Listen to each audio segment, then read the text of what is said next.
Well, this just turned into a very long-term thing. My tractor now wants to burn off the soot, which admittedly is pretty high. I guess I can't show you. It says 79%, so I guess we're doing this.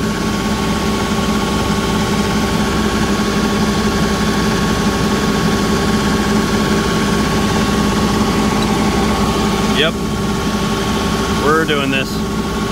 Oh well, I'm gonna keep on doing what I'm doing.